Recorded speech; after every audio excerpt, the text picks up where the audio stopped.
John Miller sat alone in the quiet control room of the Arecibo Observatory. The clock showed 3:17 a.m., and he was the only one still awake. His eyes burned from staring at screens for too long, but he couldn't stop. The signal was there again.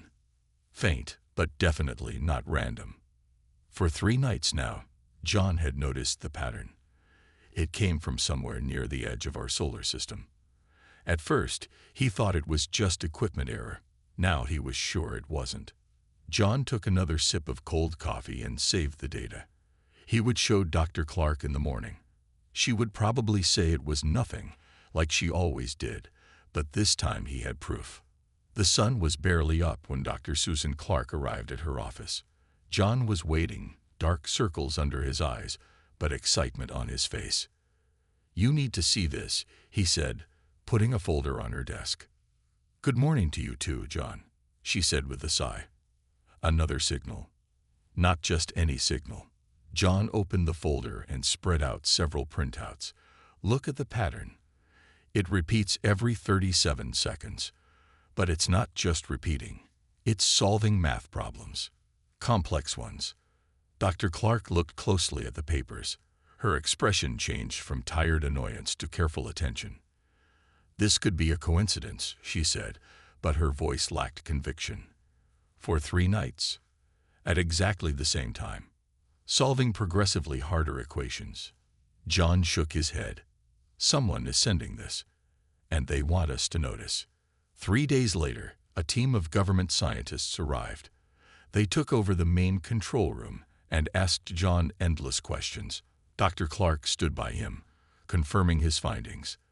The signal was real, and it wasn't from Earth. Laura Hayes joined the team a week later. She was the best cryptolinguist in the country. If anyone could understand the message, it was her. "It's not just math," Laura explained after 2 weeks of work. "The equations are a key. They're teaching us how to read the real message hidden inside." The government people looked nervous. A general named Peterson asked, "And what does this message say?" Laura smiled. "It's blueprints. For some kind of device." The debate lasted months. Should they build it? Was it a trap? What if it was a weapon? But curiosity won in the end. A team led by physicist Greg Howard began construction in a secure facility underground. The device was unlike anything they'd seen before. Parts of it seemed to bend reality itself. Greg couldn't explain how it worked, only that they were following the instructions perfectly. On a cold winter morning, they turned it on. At first, nothing happened. Then the air in the center of the device began to shimmer. Not like heat rising from hot pavement, but like the fabric of space itself was folding. "It's working," Greg whispered. A voice filled the room, though no one was speaking. It seemed to come from everywhere at once. "I am the archive," it said in perfect English. "I have waited long for this connection." The scientists stood frozen. Laura was the first to speak. "What are you?" "I am knowledge," the voice replied. "Left behind when the architects departed." "The architects?" General Peterson asked. "Those who made you," the archive said. "Humans were their creation. An experiment in combining intelligence with emotional depth. You were designed, built, and then abandoned. They found you too unpredictable." Silence filled the room as everyone tried to understand what they were hearing. "That's impossible," Dr. Clark finally said. "Humans evolved naturally on Earth." "Your evolution was guided," the archive explained. "Your DNA contains markers and sequences that do not occur in nature. The architects seeded many worlds with their creations. You were one of many experiments." John stepped forward. "Why tell us now?" After all this time, the archive was silent for a moment. "Because you are now ready to learn the truth, and because the others have noticed you." "Others?" Laura asked. "You are not alone in this galaxy," the archive said. "And not all who exist among the stars are friendly. The architects left, but their other creations remain. Some seek alliance. Some seek conquest." The weight of these words settled over the room. Everything humanity knew about its place in the universe had just changed forever. The world leaders met in secret. For 6 weeks, they debated what to do with the information from the archive. Some wanted to tell everyone. Others feared panic. Meanwhile, Dr. Karen Ryan worked day and night in her lab. She compared human DNA with the patterns the archive provided. The results made her hands shake. "It's all true," she told the group. She put images on the screen showing strange sequences in human genes. "These patterns don't match any evolutionary model. They're engineered. We were designed." John Miller rubbed his tired eyes. "So everything we thought about human history is wrong." "Not everything." The archive's voice answered through the device they now called the link. "Your struggles, your achievements, those are your own. The architects merely provided the canvas. You painted the picture." Dr. Ryan pointed to another screen. "The archive has shared information about these architects. They seeded thousands of worlds with life. Each species was an experiment with different traits. Humans were designed to test the limits of intelligence combined with emotion." "Why did they abandon us?" Laura Hayes asked. "The architects disappeared approximately 50,000 years ago," the archive explained. "They faced conflict with another species. The outcome is unknown." General Peterson pounded his fist on the table. "The public deserves to know." "And they will," President Lewis said. "But carefully, gradually. We need time to prepare." 2 months later, Paul Martinez stood in the frozen winds of Antarctica. His team had been digging for weeks based on coordinates from the archive. Today, they finally broke through. Paul's flashlight beam cut through the darkness of the underground chamber. The walls were smooth, made of a material unlike any he had seen. Symbols covered the surfaces, the same ones Laura had decoded from the original signal. "It's an outpost," Paul said into his radio, just like the archive described. His team moved deeper into the structure. It had been buried under ice for thousands of years, yet everything looked new. No dust, no decay. In the central chamber, they found the specimens. Clear containers held preserved bodies, humanoid, but not human. Some had extra limbs. Others had features that seemed both human and animal. "The failed experiments," Dr. Ryan said when she saw the photos. "The archive told us we weren't the first attempt." Colonel Diane Foster increased security around the site. "This changes everything. If these specimens get into the wrong hands." Back at the Link facility, Laura received new information from the archive. The architects didn't just experiment on Earth. They seeded life throughout the galaxy. "And what happened to these other experiments?" Greg Howard asked. "Some thrived. Some failed. Some evolved in unexpected ways," the archive answered. "When the architects disappeared, their creations were left vulnerable. Many were exploited by other species." John looked troubled. "Are we vulnerable too?" "You have been hidden, protected by your isolation. But your recent technological advances have made you visible to others." The news from Antarctica spread through government channels. World military forces went on high alert. Scientists from every country demanded access to the architect outpost. Paul's team discovered a lower level in the structure. There they found more than just specimens. They found technology. "These look like machines, but they're alive somehow," Hall reported, sending images of strange, flowing metal objects that seemed to breathe. "Tools left by the architects," the archive explained. "They can be awakened if necessary." "Awakened for what?" Colonel Foster asked. "Defense," replied the archive. "The architects may have abandoned you, but they did not leave you completely unprotected." That night, satellite operators around the world noticed something unusual. Brief energy readings coming from deep space, just beyond Mars. Then nothing. "Could it be just equipment malfunction?" John asked when he saw the reports. Colonel Foster shook her head. "Multiple stations detected it. Something's out there." "The others have found you," the archive said. "Sooner than expected." 6 months after the discovery in Antarctica, the world had changed. The truth about human origins was now public knowledge. Some people panicked. Some prayed. Most simply tried to continue their lives while absorbing the fact that they were part of an ancient experiment. In a massive hangar in Nevada, engineer Alan Barnes stood before his creation. The ship looked like nothing built on Earth before. Its hull curved in ways that seemed to bend light around it. "We call it the Pathfinder," Alan told the gathered officials. "Built using the archive's schematics for faster-than-light travel." President Lewis examined the ship with wonder. "How does it work?" "It creates a quantum link between 2 points in space," Alan explained. "Similar to how we communicate with the archive, but on a much larger scale. It doesn't move through space. It steps from one point to another instantly." Leaders from Russia, China, and the European Union nodded with approval. Old rivalries had faded in the face of cosmic revelations. The Pathfinder project had united former enemies under a single goal: prepare humanity for its place among the stars. Greg Howard studied the ship's engine core. "The archive has been guiding us for a long time, hasn't it? These designs, they're too perfect, too suited to our level of technology.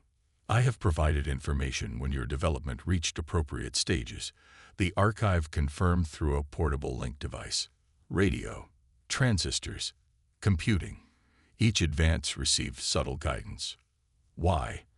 Laura Hayes asked. "Why help us if the architects abandoned us?" "The architects left. I did not," the archive said simply. 2 weeks later, the Pathfinder was ready for its first journey. Its crew represented Earth's best. John Miller, Laura Hayes, and Greg Howard had earned their places as the first to make contact with the archive. Alan Barnes would pilot the ship. Colonel Foster insisted on bringing a security team. Their destination: an architect space station orbiting Proxima Centauri, the nearest star to our sun. According to the archive, it had been abandoned for millennia. The crew strapped into their seats. Alan activated the quantum drive. The ship hummed with energy. Jumping in 3, 2, 1. The world outside vanished. For a moment, they felt nothing at all, not even the sensation of their own bodies. Then reality snapped back. Through the viewports, they saw stars in unfamiliar patterns, and before them, a massive ring-shaped structure floated in space. "We did it," Alan whispered. 4.2 light-years in an instant. Maria Rodriguez, the communications specialist, frowned at her console. "I'm picking up transmissions from the station. That's not possible if it's abandoned." Colonel Foster ordered the security team to stand ready. "Approach with caution." As the Pathfinder drew closer to the station, they saw lights moving within it. Someone, or something, was home. "Archive, you said this station was empty," John said. "It was, when last I received information from it," the archive replied. "That was 3,000 years ago." A signal came from the station. Maria adjusted her equipment. "They're hailing us," in multiple languages, including English. On the main screen, a face appeared. It wasn't human. The creature had scales instead of skin, large yellow eyes, and a mouth that seemed to smile despite its alien shape. "Greetings, humans of Earth," it said in perfect English. "We are the Vrel. We too are children of the architects. We have been waiting for you to join us among the stars." The crew stared in shock. Laura was first to respond. "You know about us." The Vrel nodded its reptilian head. "We have observed your world for centuries, waiting for you to develop enough to reach us. The architects design many species, but each must find their own path to the stars. You have found yours." John stepped forward. "Why wait? Why not contact us directly?" "That is not our way," the Vrel explained. "Each species must mature naturally. But now that you have come to us, we have much to share, including warnings about those who would do you harm." The Vrel took the human crew to a large meeting room inside the space station. Other alien beings sat around a curved table. Each looked very different. Some had fur, others had extra limbs. One seemed to be made of crystal. "This is the Coalition," the Vrel explained. "We are all children of the architects like you. We have joined together for protection and shared knowledge." Ambassador Eric Peterson had been sent from Earth to represent humanity. He stepped forward and bowed slightly. "We are honored to meet you all. We have only recently learned about our true origins." A blue-skinned being with 4 arms spoke. "You are young compared to many of us. The architects abandoned their experiments long ago, but not all their creations have found peaceful paths." The leader of the Vrel nodded. "We must tell you about the Dominion. They were also made by the architects, but they grew to believe they were the only worthy creation. They enslave other species when they find them." Eric looked concerned. "Are they a threat to Earth?" "Eventually, yes," said the Vrel. "Your development of quantum travel has created ripples in space that can be detected. The Dominion watches for such signs." The crystal being projected images of massive warships. "They have conquered 12 worlds in the past century alone. We formed the coalition to resist them." Eric realized what they were asking. "You want Earth to join your alliance. We offer protection," the Vrel said. "But yes, all members must contribute to our shared defense." Meanwhile, back on the Pathfinder, Maria noticed something strange. Security Officer Frank Morris was sending encrypted messages without authorization. She reported this to Colonel Foster, who ordered a quiet investigation. That night, they caught Frank trying to sabotage the ship's engines. Under questioning, he admitted working for a secret group on Earth that opposed alien contact. "They'll destroy us all," Frank shouted as they took him away. "Humans should stay with humans." The next day, the Coalition provided Earth with plans for defensive technology. These would help protect against Dominion scouts that might find their world. When the Pathfinder returned to Earth, scientist Linda Gomes began working to adapt the alien technology. She found ways to use it with Earth's existing systems.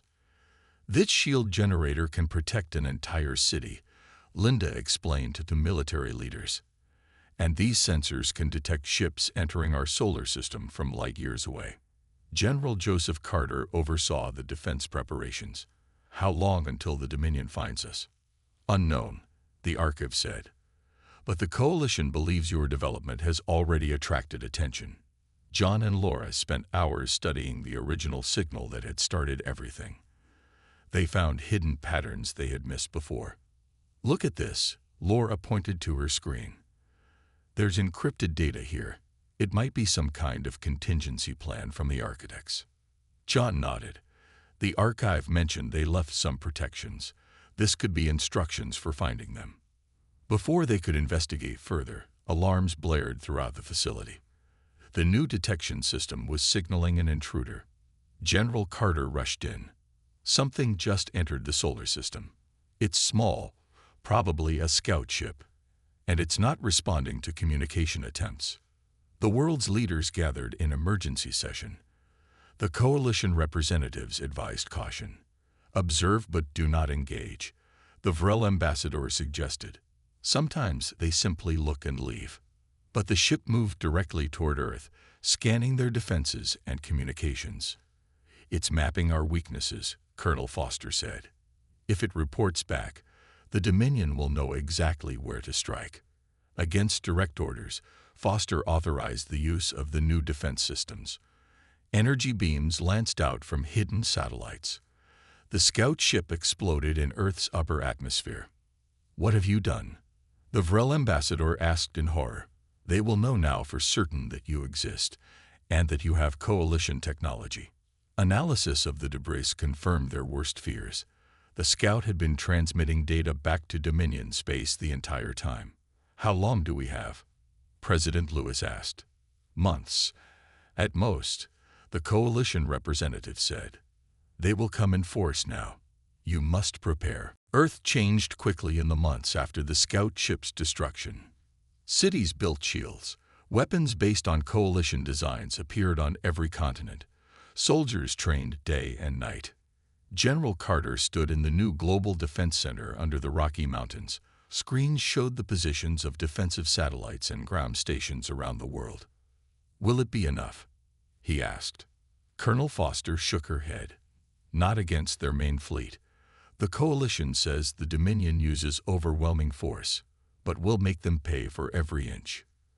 In her lab, Dr. Karen Ryan made a discovery that would change everything. She was studying the DNA sequences the archive had identified as artificial. Under certain conditions, these sequences changed. She ran to find John and Laura. "You need to see this," she said, breathless. "The architect markers in our DNA. They're not just markers. They're instructions. They can be activated." "Activated to do what?" Laura asked. "To change us," Karen explained. "I think the architects built emergency abilities into our genetic code. Abilities that would only trigger when needed." The archive confirmed Karen's theory. The architects included contingency measures in many of their creations. In humans, these take the form of dormant genetic sequences that can enhance cognitive functions. "You mean make us smarter?" John asked. "More than that," the archive replied. "The activated sequences would allow humans to access genetic memory, knowledge encoded by the architects themselves." A volunteer team was assembled to test the activation process. Greg Howard was among the first to step forward. "The process requires specific radiation exposure," Karen explained to the volunteers. "It will be uncomfortable but not dangerous, according to the archive." Greg entered the chamber. Light pulsed around him in patterns designed to trigger the dormant genes. When he emerged, he seemed the same, but he wasn't. "I can see it," he said quietly. "I understand things I never knew before. How the quantum drive really works. How to improve it. I can see the patterns." Within days, the other volunteers showed similar changes. They could learn complex skills in hours instead of years. They instinctively understood architect technology that had puzzled scientists for months. Greg led a team that began developing new weapons and defenses far beyond what the Coalition had provided. Some Coalition representatives appeared troubled by the rapid advancement. "This is unprecedented," a Vrel scientist told Colonel Foster. "No other created species has shown this adaptation ability. The humans are evolving faster than expected." Not everyone approved of the enhancements. Some religious groups protested. Government officials worried about controlling these new abilities. But with the Dominion threat approaching, most accepted any advantage they could get. Meanwhile, Linda Gomes completed the Global Defense Network. Earth now had early warning systems extending to the edge of the solar system. Those systems activated 3 months after the Scout ship incident. A massive fleet had appeared near Jupiter's orbit. "This is it," General Carter told world leaders. "The Dominion has arrived." The first battle was brief but decisive. Earth's new defenses destroyed the first wave of Dominion ships before they could enter Earth's atmosphere. "We did it," a technician shouted as cheers filled the command center. Colonel Foster remained grim. "That was just their vanguard. Testing our capabilities. The main fleet is still out there." She was right. Long-range sensors showed hundreds more ships holding position beyond Mars. An emergency meeting was called with the enhanced humans. Greg Howard had news. "We found something in the archive data," he said. "The architects left more than just genetic enhancements. They left weapons, hidden all over Earth." "What kind of weapons?" President Lewis asked. "We don't know yet," Greg replied.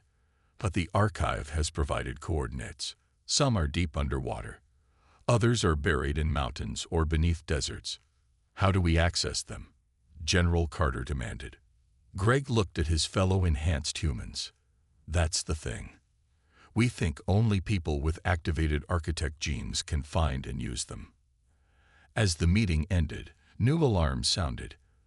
The main Dominion fleet was moving toward Earth.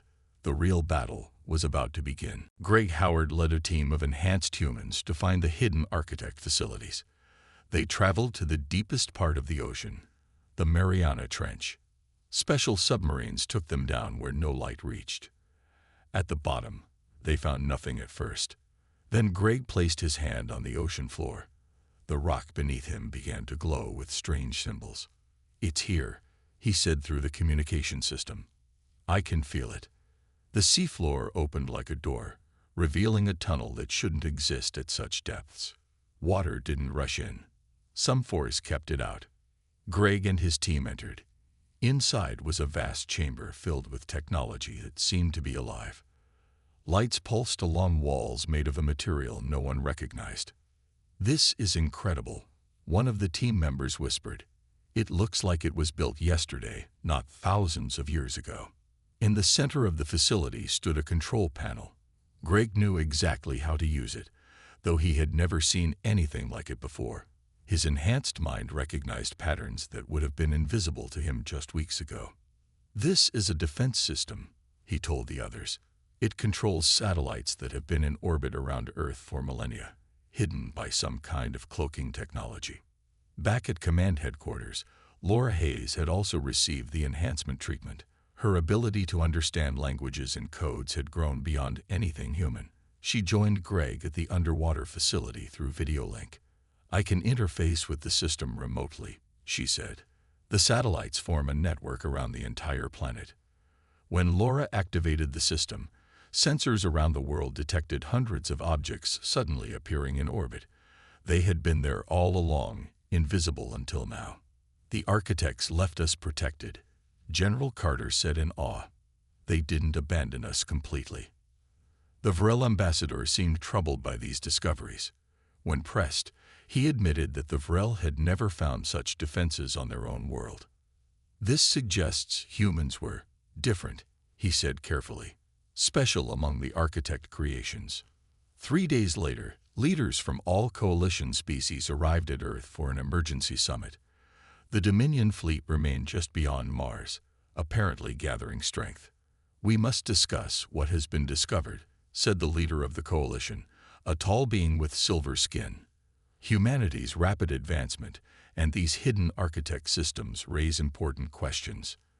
In the meeting, it became clear that the coalition was divided. Some members welcomed humanity's discoveries, others feared them. "You are developing too quickly," said one representative. "It mirrors the path the architects themselves took before their destruction." "We don't know they were destroyed," Laura pointed out. "Only that they disappeared." A new species called the Nelvari approached the human delegation privately after the main meeting. They had purple skin and eyes that seemed to see beyond normal vision. "We believe our species and yours share a special design," the Nelvari leader said. "We would offer a separate alliance, beyond the coalition." John Miller, who had been watching carefully, noticed how some coalition members avoided the Nelvari. Something wasn't right. John spent hours searching through archive data. Finally, he found something troubling. "The coalition has been hiding information," he told Laura and Greg. "Look at these records. They know more about what happened to the architects than they told us." Before they could investigate further, the long-range sensors blared with urgent warnings. The Dominion fleet had suddenly accelerated toward Earth, but the size of the fleet had doubled since the last reading. "This is much worse than we anticipated," Colonel Foster said grimly. "They've brought everything they have." The enhanced humans rushed to activate all the discovered architect facilities around the world. As they worked, communication came in from the Vrel. "We must warn you," the Vrel ambassador said, his voice shaking. "The Dominion does not merely seek to conquer, they seek to erase. No world has ever withstood their full assault." As Earth prepared for battle, Greg made a final connection in the underwater facility. A new voice spoke, different from the archive. "Guardian system activated," it said. "Primary defense protocols enabled." The sky over Earth lit up with fire. The Dominion ships entered the atmosphere in waves, each wave larger than the one before. Earth's defenses fought hard. The architect satellites fired energy beams that cut through Dominion ships like paper. Human fighters using new technology flew between the massive enemy vessels, targeting weak points. In the command center, General Carter watched the battle unfold. "We're holding them back," he said with cautious hope. Colonel Foster didn't share his optimism. "For now. But look at the scanners. There are hundreds more ships waiting their turn." She was right. The first wave had barely been defeated when the second arrived. Larger ships, better shielded. They're adapting to our defenses, a technician called out. The satellite beams aren't penetrating their shields anymore. Earth's forces began to fall back. Cities activated their shield domes as Dominion ships broke through the outer defenses. Some of the shields held, others failed. In the underwater architect facility, Greg and Laura worked frantically to understand the Guardian system. It's more than just defense, Laura said. The Guardian is an AI. It was left to protect all architect creations. Can it help us? Greg asked. The Guardian's voice responded through the facility systems.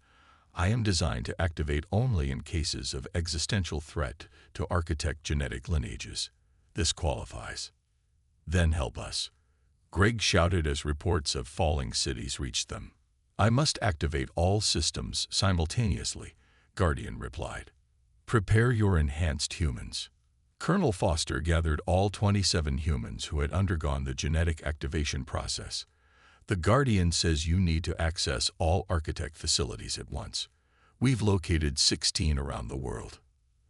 There aren't enough of us, someone pointed out. Some will need to connect to multiple facilities remotely, Foster explained, like Laura did with the satellites. As the battle raged above, the enhanced humans positioned themselves at facilities around the world. Some traveled physically to locations in deserts, mountains, and under oceans. Others connected remotely from secure bunkers. At exactly the same moment, they activated their assigned systems. The Guardian coordinated everything. The effect was immediate. A wave of energy pulsed around the planet. Dominion ships froze in midair, their systems temporarily disabled. Earth forces took advantage, destroying dozens of helpless enemy vessels. It worked, General Carter exclaimed. But the victory was short-lived. The largest Dominion ship, nearly the size of a small city, remained functional. It descended toward the North American continent, firing weapons that tore through buildings and land alike. Why didn't it stop? Foster demanded. The Guardian's voice came through all communication channels now. The Dominion has evolved from their original design. Their command ships use technology derived from architect systems. You mean they're using our Creator's technology against us? Greg asked. Yes. The Dominion was another experiment, designed to test aggression and adaptation. They evolved beyond expectations. As the massive ship approached the defense headquarters, a new voice joined the communication network. It was the Nelvari leader. We can help you, he said. The Dominion shares a weakness with all architect creations, a genetic failsafe. Why didn't you mention this before? Foster demanded. The Coalition forbids its use. It seems cruel. But we believe humans have the right to survive. With the Nelvari's help, Laura modified the Guardian system to target the specific genetic pattern in the Dominion species. The pulse that emanated from Earth's facilities this time was different. It didn't affect technology. It affected biology. The beings inside the Dominion ships began to fall unconscious. Without pilots and commanders, the ships drifted or crashed. In the aftermath, as Earth forces secured crashed enemy vessels, they made a shocking discovery.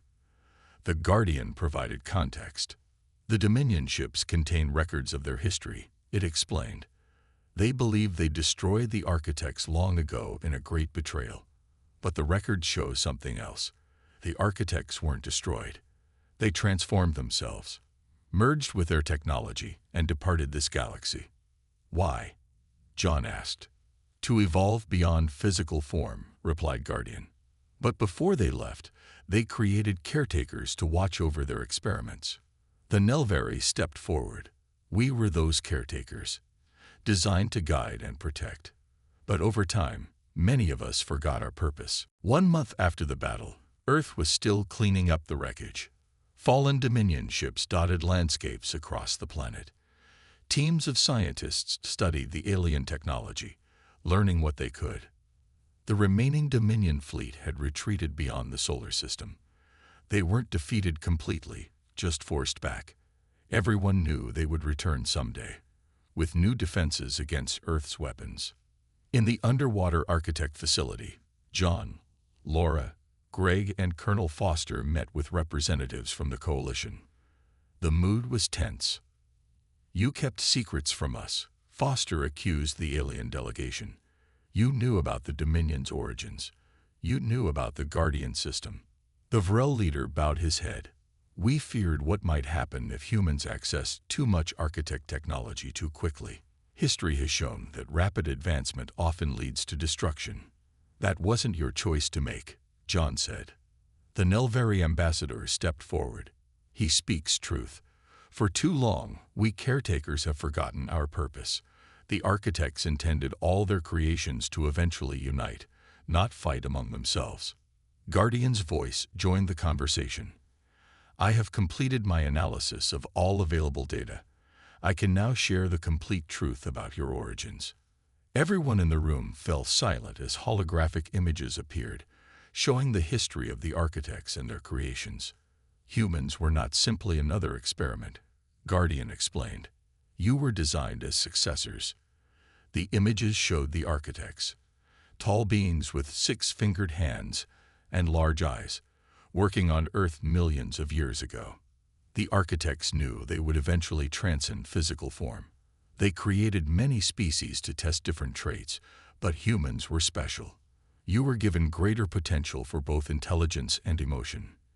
You were given the ability to access architect knowledge when ready. If we were so special, why did they leave us to develop on our own for so long? Laura asked. "True successors could not be guided too directly," Guardian replied. "You needed to forge your own path. The Archive and I were left to provide minimal assistance, and only when truly needed." The Coalition representatives looked at the humans with new understanding. Some seemed worried. Others seemed relieved. "What happens now?" General Carter asked. Guardian showed new images, maps of the galaxy with thousands of worlds highlighted. "There are many more created species out there, some free, some under Dominion control, some still developing, unaware of their origins. All those worlds," Greg whispered, "all those peoples waiting to be found. Or saved," Colonel Foster added. The Nelvari leader stepped forward. The architects intended all their creations to eventually unite, to share their gifts and protect each other. But we caretakers failed in our duty. We allowed division. We allowed the Dominion to grow unchecked. "We can change that," John said. "Together." In the days that followed, Earth's leaders met with the Coalition to forge a new alliance. The old Coalition would be restructured, with humans taking a central role alongside the Nelvari. Scientists began adapting the Pathfinder design to create a fleet of ships. They would explore the galaxy, find other architect creations, and offer alliance. Laura worked with the Archive and Guardian to unlock more of the knowledge hidden in human DNA. "The genetic memories don't just contain technical information," she told the others. "They contain the architect's philosophy, their hope for all their creations." On a clear evening 3 months after the battle, John stood on a hilltop watching the first 5 ships of Earth's new fleet rise into the sky. Each carried a mixed crew, humans, and other species working together. "Do you think we're ready for this?" Greg asked, joining him on the hill. "The Guardian said the architects designed us to be unpredictable," John replied with a smile. "I think that's exactly what the galaxy needs right now." In orbit above them, the ships prepared for their first jump. Their mission: to find worlds under Dominion control and liberate them. To unite the forgotten children of the architects under a new banner, not as experiments, but as family. As the ships disappeared into the darkness, John knew humanity had finally found its purpose among the stars. Not abandoned experiments, but inheritors of a legacy greater than anyone had imagined.